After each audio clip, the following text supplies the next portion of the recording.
Hello and welcome to this ET Now special interview. I'm Nayantara. Today I have a very special guest, Mr. Arun Jaitley.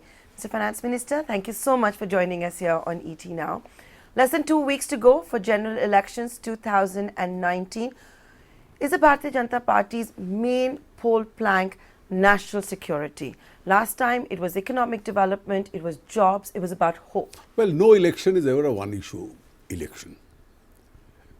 And if I can sum up the principal election issues which can encompass almost everything in popular mind, I think the first issue is going to be, will we have a government? And the only party which can provide governance is going to be the BJP and its allies, a party with an absolute majority on its own, and allies representing various federal parts of India, and the leadership of Mr. Modi. That's the first point. So the leadership matters. It's a tried, tested leadership. So I think this is an election where the country is reposing faith once again in Mr. Modi. And if you ask a common man, who do you think will win or who do you want to vote for, he says Modi. So his towering personality is dominating this election. The second important issue is, for the first time, several things have happened in India, and that's the governance aspect. If you have a majority government, this is what happens. India for 5 years in a row and never before became the fastest growing global economy under otherwise a gloomy global situation. We were able to expand our revenue basis. Look at the kind of reforms we brought about. Yes. Some of these were unprecedented, the GST, the IBC, the Aadhaar, the monetary policy, and so on. Without increasing a single tax rate over 5 years. It's the first government since 47, which is the first government since 1947 which did not increase tax rates, which reduced them periodically. We reduced them in every budget, we reduced them in every GST meeting. And we hugely increased the tax base. And where did we use the base for? We used it for better infrastructure. And as against the Congress track record of almost 70 years, give slogans of Garibi Hatao to the poor, we actually transferred resources. And they're visible. Villages now have roads, they have pakka houses, more are going to come in the next 3 years. They have electricity 100%, they have sanitation 100%, their method of cooking has changed almost 100%. Yes. We are trying to ensure through the DBT that even the poor get an income instead of the subsidies directly into their bank accounts. Some state governments are also playing an active role in that. So this is a huge performance that the government has had. I think this is the second important point. It's not seriatim in that order. I think that national security is also one of the first three issues. We've been targeted by terror. And we had a policy which we evolved over decades. We'll respect the sanctity of the LOC and the international border. So we'll only have a defensive posturing on terror. When terrorists come, our intelligence network will find them out, our security forces will smash them. But we have to succeed 100%. They have to succeed only once. Yeah. And that is what was happening. I think Mr. Modi took it a little forward. And there are two distinct evidences of this. The first evolution of national security is that you can't breach the LOC and the IB every day, kill my people. And I respect the so-called sanctity. Yeah. We were told the world will protest. So the surgical strikes, we went across the LOC and destroyed the camps next to the strike. In the airstrike, we went into mainland Pakistan, demonstrated our Air Force's strength, destroyed the camps at Balakot, came back. Both were highly successful without any consequences, any casualties. And almost every major country in the world supported us. Not one sign of protest. You are entitled to have a preemptive strike, provided it is being used against him. Now look at the anti-satellite missile. Mission Shakti. I saw an amazing statement from Mr. Chidambaram. You never disclosed this. A deterrent has always to be disclosed. The Americans, the Russians, the Chinese are not fools that they didn't disclose it. If you have a nuclear capacity, then you have to disclose it. It's only then it's a deterrent. Correct. So the deterrent of this magnitude which keeps India safe. So we have two big deterrents now. So we've taken the country safe in this government's hand. It's safe in Mr. Modi's hand. But the opposition... I think, let me just complete the four issues. The fourth big issue is, it's possible to run India with an honest central government. We've cleaned up the system. We've cleaned up institutions. We've cleaned up our mechanisms. Now make it clean. And the last is, at this cusp of history, India can't be thrown into the unknown, the khichdi phenomena. The leader is not known, the programs are not known, their temperaments are frightening. The kind of announcements each one of them is going to make will make governance impossible in India. So Indians have to elect a 5-year government, not a 6-month government. Now, these are the various issues. So everything else falls in that bracket. So I'll begin with the, with all of them one by one. Leave aside the leadership issue. You did talk about how you want to now start transferring income via direct benefit transfer. This is, of course, what Rahul Gandhi is talking about, minimum income guarantee. You've called it a bluff. You've called it a bluff and said that you're already giving more than that. I'll give you reasons for it. I called it a bluff because the family has a history of just giving Garibi Hatao as a slogan. Panditji gave it, Indiraji gave it, Rajiv Gandhi gave it, and now this young man is giving it. They have no idea how it's done. Panditji and Indiraji failed completely because they thought the Hindu rate of growth coming from a regulated economy, 3.5%, is enough to transfer resources. You transfer nothing. You in fact don't get anyone out of poverty. Poverty remains almost stagnant. You had 60% and 52% when the liberalization started. For the first time in India, we've started getting the poverty figures down. 2011 was 21.9. Today, it would have depleted after 8 years a little more. And I think with the kind of measures we've taken, it's depleted more. What was Aadhaar all about, the UIB? The second reason it's a bluff, that here is a party and here is a leader who and whose advisors, including his financial and legal advisors, tooth and nail opposed Aadhaar. Yes. They challenged it in the Supreme Court, and then they volte-face and said, please believe us, we are going to use the same mechanism. When they are asked, how will you get the resources? Well, I think economists like Abhijit Banerjee were more vocal. They said, we'll increase taxes. There's no way you can't do it. So the people have a choice. We've reduced taxes. This can be implemented by increasing taxes. Others, with whom I normally say the devil is always in the detail, are still bluffing their way through. Oh, India is expanding. 5 years down, our GDP will increase so much. To get 4 lakh crores out of it won't be so difficult. So this is like the man who bought a hen and said, from the eggs, I'm going to become a billionaire. So it is that kind of a scheme. Secondly, there is no clarity. They haven't given the details. Now, take a case like Telangana. The state government is giving a large amount through DBT. The center is doing it. So everybody in the Telangana is probably getting much more than 12,000 rupees a month through DBT. If you take the center and state together, will that be counted? Not counted. Is it a top-up scheme or not?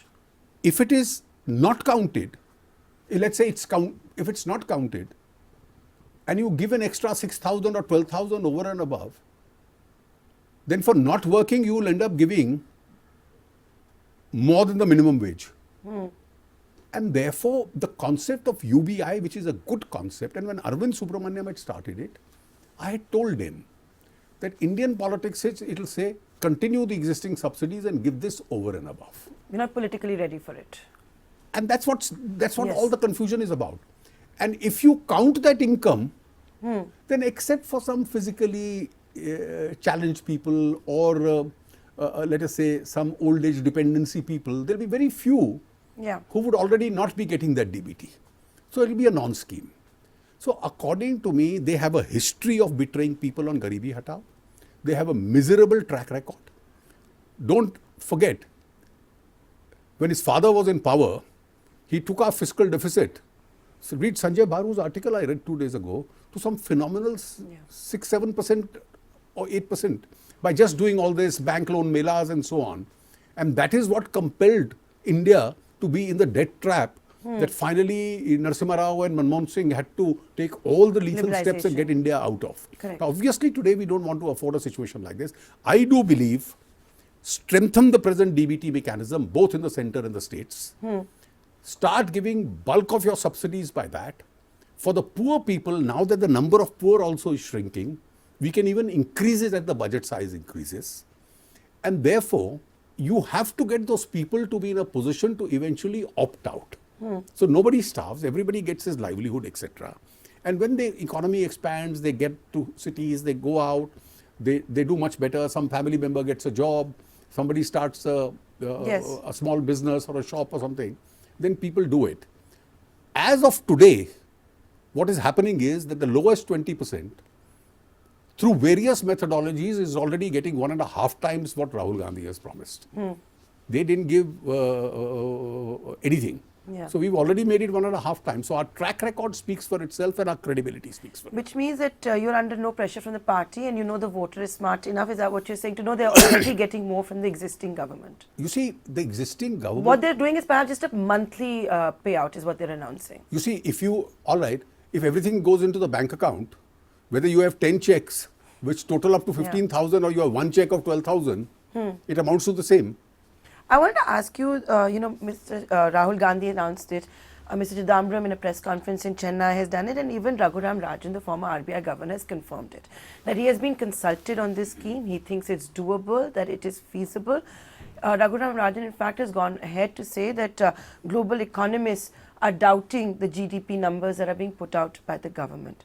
What do you see, according to me, when people take political sides, I factor that in when I analyze the statement. I wish to add nothing more. I have yet to read an analysis coming from any serious economist on an economic observer who thinks that this is doable. Of course, for political slogan purposes, it's all right. But when somebody decides and anticipates politics as a next career, I look at statements as a potential politician, not merely as an economist. You have also called the critics who as constant contrarians, especially the ones who have doubted the data. Having said that, yours is also a government which, by who you call the constant contrarians, have said that there has been deterioration of institutions, and one of the former governors is now being consulted by the Congress party, which I think is pretty unprecedented in independent. According to me, when former governors joined the political mainstream, the whole cause propagated for autonomy of the institutions, itself gets impacted. And therefore, even during their tenure, when they dwell into statements which are politically loaded, rather than during their tenure as a governor, I think today it's far easier to now analyze those statements. Yeah. Yes. And therefore, if this kind of a trend continues, it may become difficult for future governments to trust governors appointed by the earlier party. Otherwise, merely because of succession, nobody changes governors. Correct. After all, we also allowed Dr. Rajan to have a full term. He was a very brilliant man. But after getting into the political thicket, if you make a statement, then I will take it as a more political than economic. Now let's come to the data.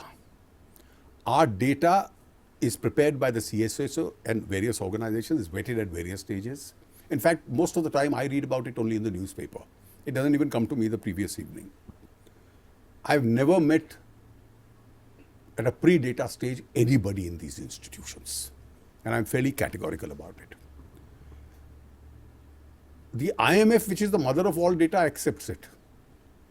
But some left of center academics who signed multiple memorandums against the government sign one more, and therefore the data becomes a suspect.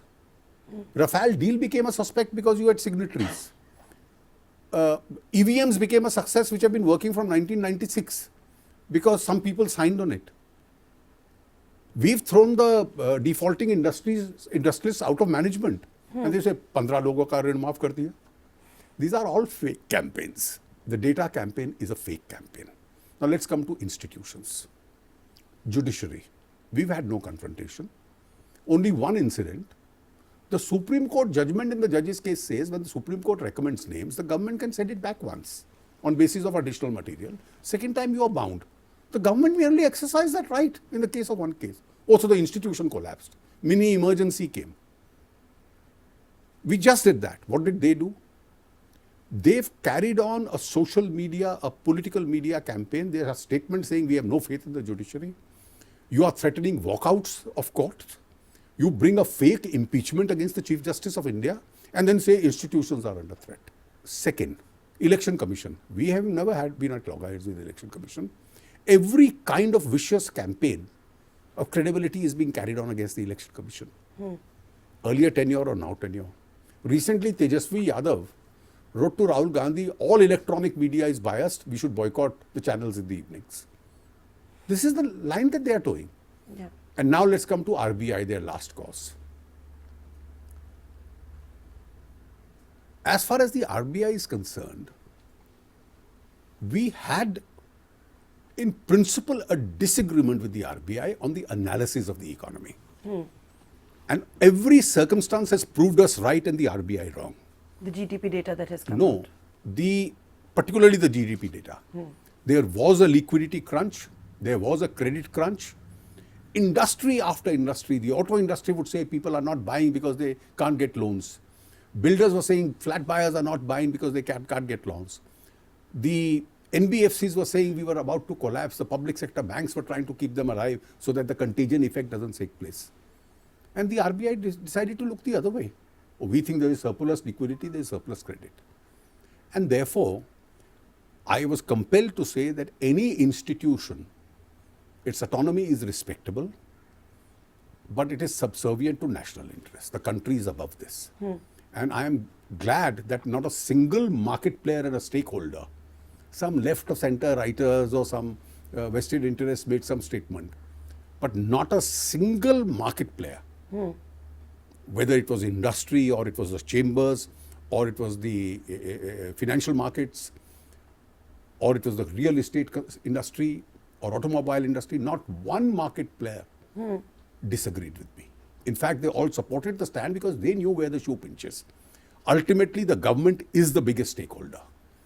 And if the government says, I'm flagging the issue that the markets are being starved, I think the government would be failing in its duty if it didn't do so. Mr. Finance Minister, since that time in September, which we were in the markets called Freaky Friday, when all of it came tumbling down, and then we did see the tussle with the Reserve Bank of India, there are now worrying signs in the economy. I'm not just talking about the GDP data that has come out. Look at current account deficit.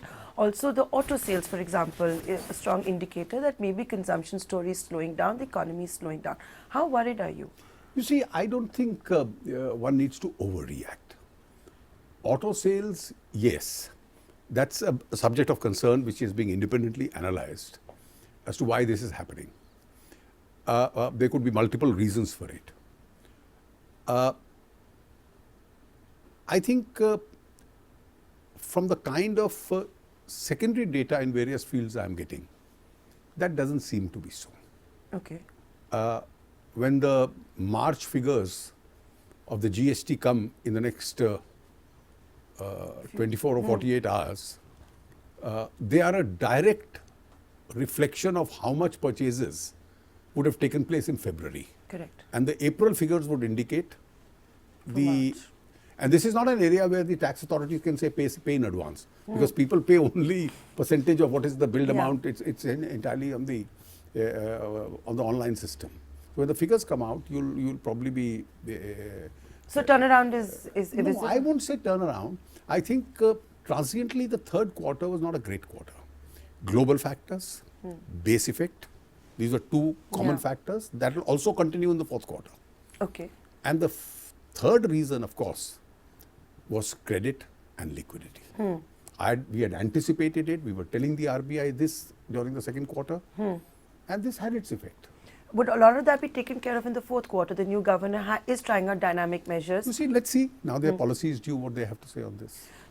Which brings me to my next point. I know you don't talk about monetary policy, but there is certainly room right now to cut rates. You are of the view, Well, especially I think given I don't credit. speak. It's not fair for a finance minister to speak, particularly when the committee is going to meet over the next 3-4 days, and therefore they'll announce their decision. Let me This is one of the greatest reforms I have a satisfaction of having been done. So if I start giving my views before their meeting, it will not be fair. That's right. I'll take that point in. I want to now also talk to you a little bit more about the economy, which had seen a big hit after the INFS saga. Is there any important update? There are certain worrying signs, and maybe it's taking much longer than anticipated to sort out. No, you see, it's not. I'm monitoring it personally. The government is monitoring it at all levels, including the highest level. We have a very competent set of people who've been handling it. There is bound to be a hole. There is an asset liability mismatch. And they probably will try and reduce that mismatch to the best possible extent. Whatever assets can be sold off by a fair bidding process, they've already initiated that action. I'm told there are an excessively large number of bidders that they have. We don't know who the successful bidders are and what the bids are going to be. And I think once that process starts and ILFS starts getting the money through this, and therefore starts servicing a large part of its debt, etc., it will be a positive sign. I must say with a sense of satisfaction that this is a case how this government works. Had we not acted within the first few days, a collapse would have taken place and there would have been a huge contagion effect in the market. Are you also satisfied with the way Jet Airways managed? I think the creditors led by the State Bank of India are doing it. They are trying every possible effort which they can make.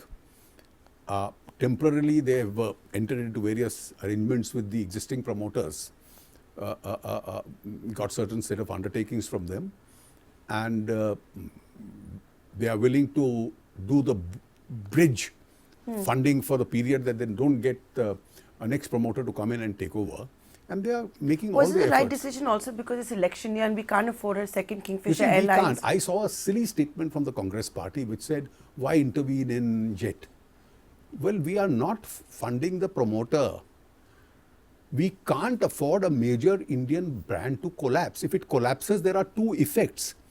And this is the unfortunate impact when people who don't understand these subjects choose to speak on it. The first impact will, the entire investment will be gone. And the public sector banks and the other creditors would be the real first losers. The second set of losers will be the consumers, all of you. One more airlines goes out of the system. There's shortage of aircrafts in an expanding market. In fact, the number of aircrafts in India over the next 10 years has to multiply at least 5 times. Yeah. So if one airline goes, the demand-supply mismatch takes place and the fares will start skyrocketing. And the Congress party says, let that happen. We are not interested. Why fund it? Well, if that's the kind of horror story that you are giving to the country about your vision, then let the country be saved from you. Another reform that you came out with was, of course, the Fugitive Economic Offenders Bill. It's starting to pay dividends. Vijay Mallya case is moving forward. Nirav Modi has been denied bail a second time round. How confident are you that they both will be back sooner than later? And this is also diplomatic. You see, it's a combination of various factors. There are legal processes, which is primary. And I think we've sent a chill through to these fugitives. Just run away, cross the boundaries of the country, and you won't be found out. That happened under earlier governments. It won't happen now. Wherever you are, India is today a powerful state. Our legal systems are powerful. Our investigative agencies are extremely competent. Our diplomatic measures capacity is also very strong. And therefore, wherever you are, one by one, it will be a time-consuming process because of legal procedures, but we'll get each one of you. Okay. And these are all going to act as a deterrent. Even with Mehul Choksi, with the efforts around, I don't want to get into individual cases, but I think it's only a matter of time before we get each one of them back. Mr. Jaitley, we're recording this interview on 31st of March. It's the year-end, fiscal end. Will India meet the revised deficit target? There have been some concerns primarily because of the tax collection, the direct tax collection. I think many people don't pay tax voluntarily. And therefore, even though 15th March is the date, it trickles in by the 31st. So we'll know the position late tonight and early tomorrow morning when we get all the trickling effects back. I think we are fairly close to the target. Fairly, so we're not at the target. We might. No, you see, there is still a couple of hours to go. Okay. And the latecomers make up for it. The latecomers will make up for it. I'll take that hint. Mr. Jaitley, we're talking also on a day where Rahul Gandhi has decided to contest from one more seat. It's going to be from Kerala.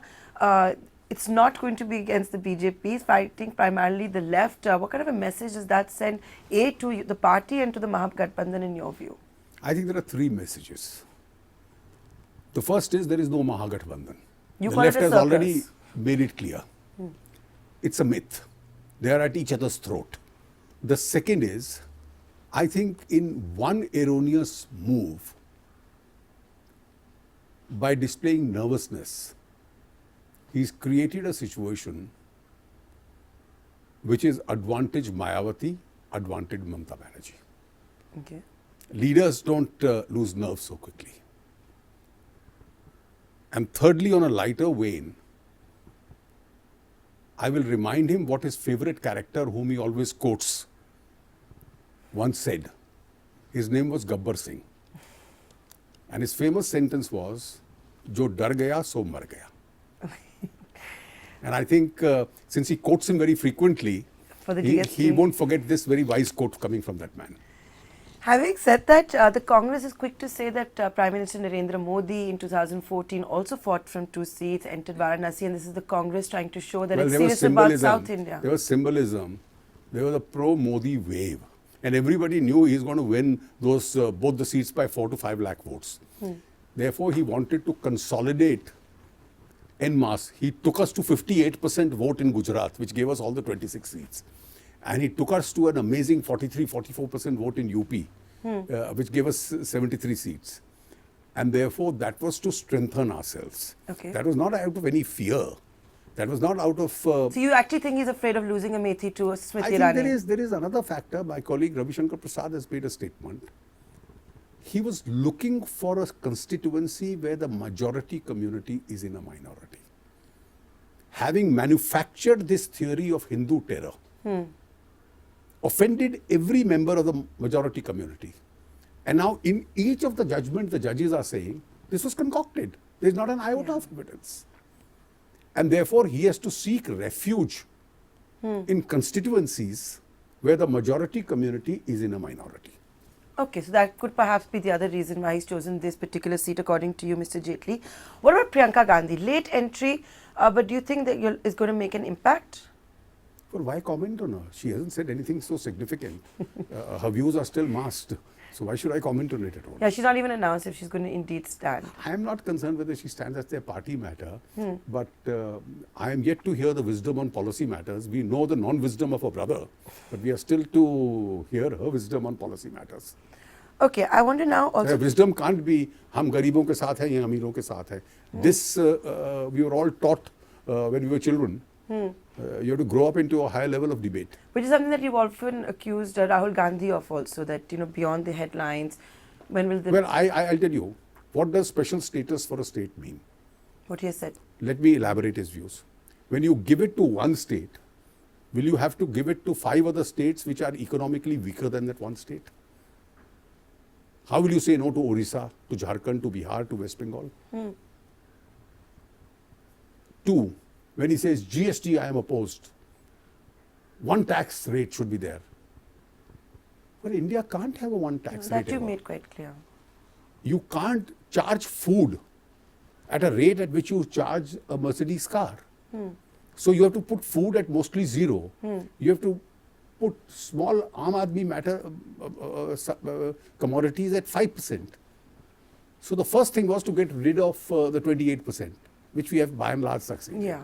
The next is to amalgamate 12 and 18 and have a 2 slab with some items under 0. When the whole exercise is moving very smoothly in that favor, without understanding, let him give a 10-minute talk to the whole country without reading it on the GST and what he thinks are the achievements and the flaws.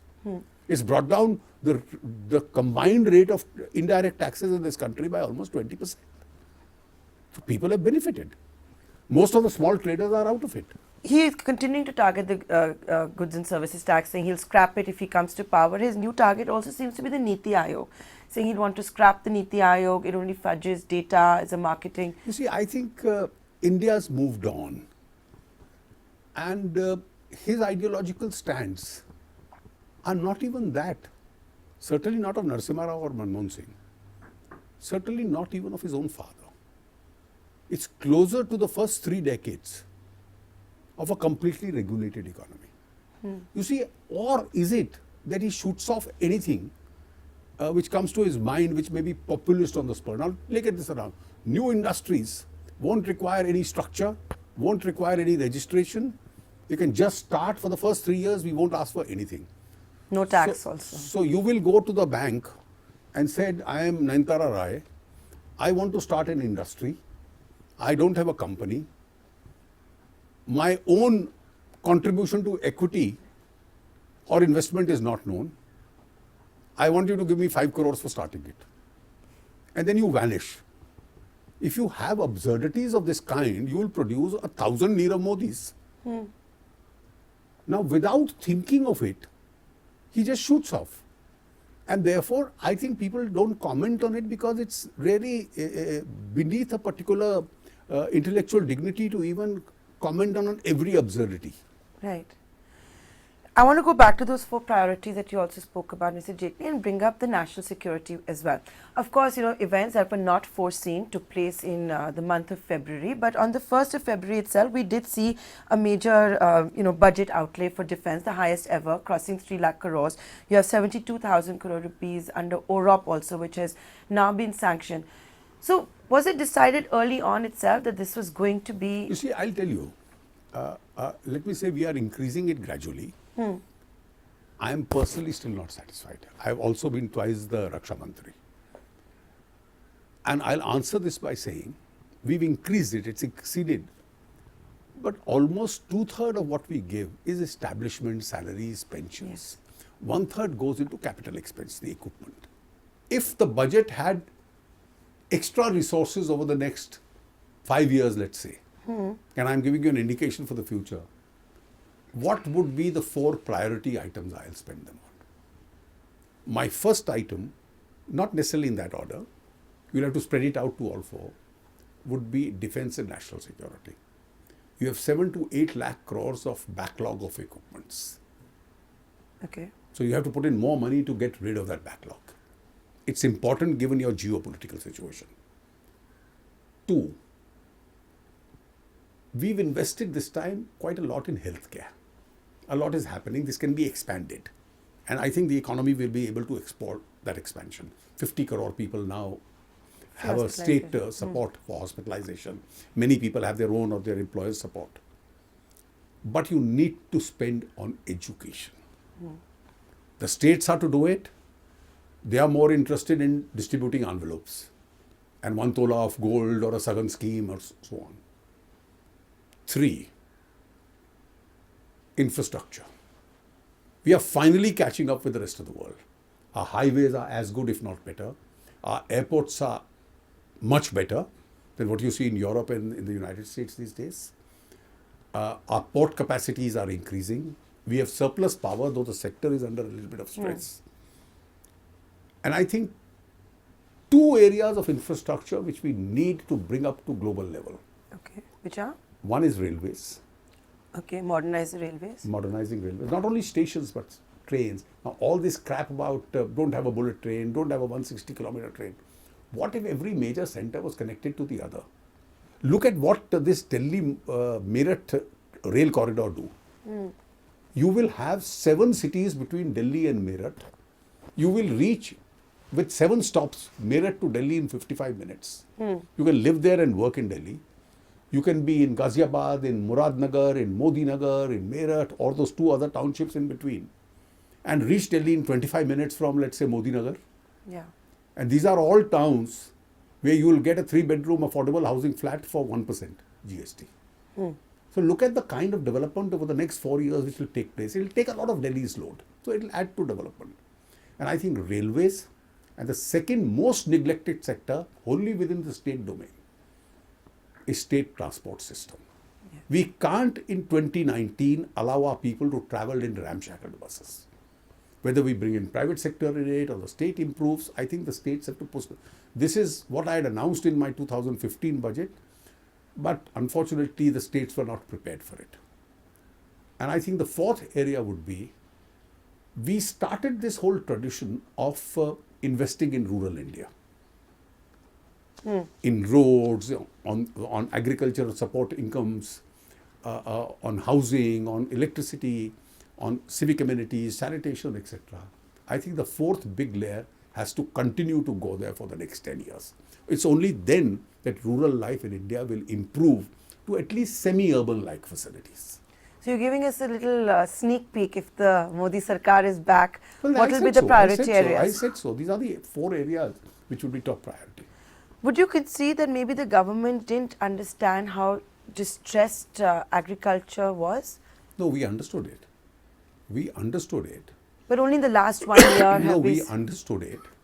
And therefore, you see, your sanitation, your irrigation schemes, then giving them some kind of, from 6 lakh crores in 5 years, I took the bank credit to 12 lakh crores. My subvention budget of the interest increased 3 times. Yeah. So we were doing all that over this year. So you think it was politicization, all those farmer protests? I think the agricultural sector didn't go back now. There's a whole backlog. It's a legacy issue. It's a historical legacy, and we have to get our farmers out of it. And ultimately, a lot of more people have to get out of agriculture and get into other sectors of the economy. And the kind of people agriculture can afford to subsume, they must only subsume as many. Which now brings me to the other one, jobs. That is one criticism that is levied against by the opposition against this government, that you came to power promising jobs. Where are the jobs? Where is the data which is not being released because the government doesn't like the data? Let's be very clear. First of all, let both of us go to a village and collect data and then meet in the evening. You meet the same family of 4 brothers and ask them a question. Do you have a job? They own a 10-hectare farm together. They'll say no. I ask them a question, do you have livelihood? They'll say yes. You see, data depends, its analysis depends on the manner in which you have prepared that data. Now, it is absurd. Let's keep data debate apart, because there are data, CII says it's all an imaginary argument. They've actually given a data of 1,05,000 MSMEs and said how many jobs. Surjit has been writing about it. Those Ghosh and Ghosh have been writing about it. Let's forget that. How the data was prepared then becomes the principal question. Yeah. Ultimately, what is the empirical evidence? For any economist, you have to go and see the empirical evidence. The fastest growing economy in the world has not created a single job. That's the argument. You constructed 10,000 kilometers of highway last year, but they didn't create a single job. You created a new rural infrastructure, it didn't create a new job. You gave 17 crore mudra loans, not a job was created. Now, these are absurdities. And I believe that the ultimate test, if an economy becomes jobless, then you have trade union trouble. I was able to satisfy all trade unions. I increased the basic, not a single big agitation. Minimum wage I increased by 42%. I have given to the unorganized sector, which includes farmers. So when these ultra-left farmers come and say, give us pension, but I have already given you a contributory pension of 3,000. The unorganized sector includes them. We've given them a pension. Anganwadi, Asha, these are 1.5 crore people. We've increased it by 50%. There's not a section we have not satisfied. From OROP to pay commission, we brought government employees at a quality of life better than the private sector today. And therefore, if there are no jobs and the economy is all jobless, then you will see a huge socio-economic protest going on, a frustration going on. Not one has taken place in 5 years. And then the sitting government can't go into the poll with a nervous opposition which says we are rivals, but let's get together because this government is so strong, they'll still win, they're so popular. Then how do we manage to contest elections after 5 years if there are no jobs on a pro-incumbency platform? So this time what is different, however, is that the narrative in the campaigning so far isn't about jobs, it isn't about development, which we saw in 2014. It's a different kind of identity politics where you're playing the national security card. No, you see, there is no identity. Identity is when you divide yourself on caste or religion. India is today not divided on caste or religion. National security is a valid issue. performance of the government is a valid issue. And therefore, performance of the government includes all these factors that I have mentioned. A clean government is a issue. The alternative being frightening is an issue. The leadership being inspirational is an issue. So when you have a multiple set of issues which will encompass almost everything. My last question to you, and this was one of the reforms that you had announced, one of the announcements was to do with the quotas, the reservation that had come in for the general quota. You have said that, India is not ready for universal basic income because you'll have to give to everybody. Why did you do this? Because it's not subsuming other reservations. Is India even ready to go forward of subsuming other reservations and make it all economic? I don't think India can do it. Let us not forget that the scheduled caste in this country suffered the stigma for centuries of untouchability. They couldn't drink water from the same place. They couldn't go into the same temples. We reformed them, and it has taken us decades after independence to even get a social acceptability of that. And therefore, the first economic prosperity of individual families came when in the reservations they got jobs. I think they still need them. In the OBC, it is a little different because it's a varying category. So the creamy layer phases itself out as they get out. There was a serious concern that what happens to the poor in all other non-reserved categories, which means upper caste, which means other religions and so on. So within that general category of 50%, I don't think you and I will resent if the poor in that category get 10 out of those 50 jobs. And that has been widely accepted across the country. And therefore, when we say, let merit be the only criteria, how do we expect unequals to compete? To be the same level playing field. At the same level playing field. My son and my children can't compete with a Dalit from Bihar and a tribal from Chhattisgarh. It won't be a level playing field. And therefore, you can't have unequals competing at the same plan. Till they become equal, I think you will have to continue that. And with that, Mr. Jaitley, I'd like to thank you for being so candid and joining us here on ET Now.